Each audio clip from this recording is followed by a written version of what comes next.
Where do you think the pressure comes from to like maintain that mindset, right? Because some people, if you once you try to change, like it's almost like you're turning back in your own hood, you know, this type of thing. There's a pride in it, even if you don't even own no land in it. It's like, oh, this is my neighborhood though. Like it's almost all you have. Yeah, well, this is my thing with that. As far as like turning your back on it, that mindset is not something to be proud of or something to have. Or should I say, even should people even be proud of, like, this is my neighborhood? Yeah. Like, should you even take pride in it when you don't have any kind of equity in it? I think yes, because that's what made you. You know what I'm saying? I definitely think because that's me to this day. Like I love the shit out of my city, and there's just nothing. I was just having a conversation with my boy, because he in jail, and we both from the same city, and I'm just like, bro, my number one thing is like I want to do the most for the city. Like I want to do shit for the kids. Like I want to improve the city. That shit means a lot to me. You know what I'm saying? Yeah. Like I feel like the hood is the way it is because we make it. You know what I'm saying? And even though it is a structure, but I just feel like I found that thing too. Yeah, but what I'm saying is with that is I feel like everybody so-called woke, right? Fake woke, yeah. So what I'm saying is another label. We're gonna get into that one too. Yeah, exactly. So what I'm saying is if everybody know better, so why are we still doing the same shit? Who we still blaming? If we all know better, nigga, then do better. Yeah. So it's just like and you know, well, I just think I can't help this the way. Okay.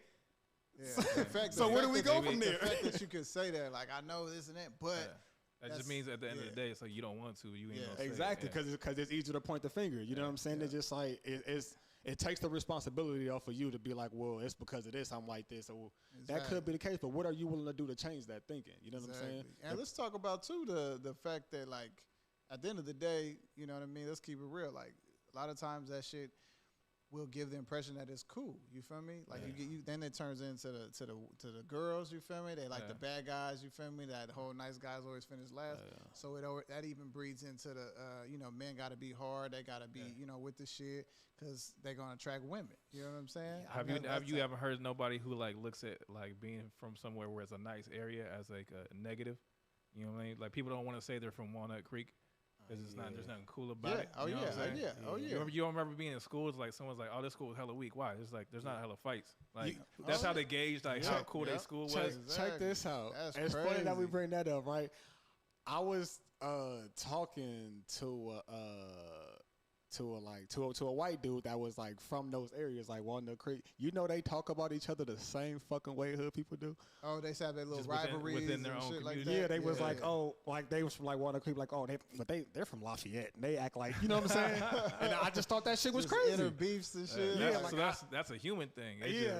Like tribalism, like we were, and I just thought that shit was crazy to me. And it's just like, damn, It's very interesting though, bro. Like that's why I wanted to talk about it so people could start thinking. Because I think that's like a subconscious thing we do. We don't even think about how we doing that. But shit. I just think it's because of the tribalism. We will always be like, this is my home. Fuck you. You know what I'm saying? If you're not fucking with my home, then we not fucking with you. You know what I'm saying? There's a sense of comfortability too. And what point do you like say, hey, maybe because that's the big thing too. What I noticed, like a lot of people don't own the area that they're in, right? You know what I'm saying? But you take the pride as if you do. Yeah, you know? It's almost like the people who take their sports teams to the extreme. They don't own no part of the team, but they acting like they can, like that. Motherfuckers and died and killed and everything else. People are killing over their buildings, and they're paying rent on their building. Like they don't own nothing on that block. You know, half the time can't even, not to be talking shit, but half the time can't even afford that. You feel me? And they have the nerve to be like, you can't come to this. You can't even come to this area. Like, bro, you don't even own that area. Like, you can't even to even be able to say that to people. You know what I'm saying? It's like, should people even be able to take that much of a pride in a neighborhood? And that's why I wanted to bring this up, because I think that is an important point. Like you said, cats be ready to do whatever for their hood, but it's like, really look yourself in the mirror and it's like, okay, yeah, you hard and you repping this, you got a tat across your stomach, but are you putting yourself in a position to even rent a place in this area? Can you even pay your grandma rent? Because you know what I mean? Or whatever it is. If you can't do that, then what are you really doing? You know what I'm saying? Sometimes I feel like you do gotta hit your, hit that ego. You know what I'm saying? Like you hard, you banging, but what is you really doing? What are you really contributing? You know what I'm saying? Are you passing out turkeys on? Yeah, like Nino Brown, baby. This struck me. This struck me before I had a conversation. No, it was I think it was, I don't know what rapper it was, but somebody in the industry. I think they did I don't know if they was on like a series or something on TV, because I think this was like, no, we had social media then, but they said something was like, if you broke, don't talk to me, don't do this, da da da da. Like if you ain't about your money, do this, right? And that hit me because I'm thinking, because everybody want to be from the hood, right? So my thing was, how can you say you from the hood but tell broke people don't talk to you? Where the fuck do you think broke people stay at? Yeah, who you gonna talk to? Yeah. So exactly. It's just like, who are you talking to? You know what I'm saying? Yeah. So I just, are you broadcasting from? So. Yeah. So hey, it was, that's interesting. So that really hit me, and I remember commenting on this shit too, because I never I really don't. That struck a chord. I really don't comment on shit, but I was just like, bro, who the fuck are you talking to? Like, I just thought that shit was weird. Where to do you me. think that come from? People that put those quotes out there, like if you broke, don't even, whatever it is. That comes from not having nothing, and that minds. That's that whole Tahoe, who we had on here on the podcast too. He said the same shit. He said no, I don't think it was him, but he could have been. But he said I was like crabs in a bucket, but he was like, okay, well, who the fuck put the bucket there though? Mm-hmm. Like who the fuck took the crabs out their element?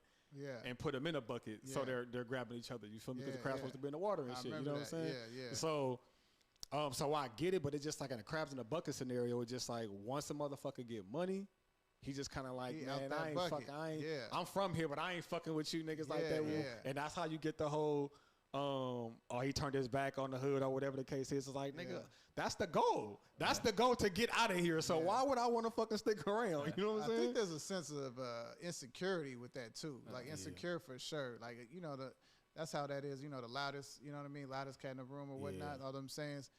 Because it really is. Like when you have, especially them things where you posting, the shit you buying and you doing them quotes, talking about, fuck, like you said, broke mothers, all that shit.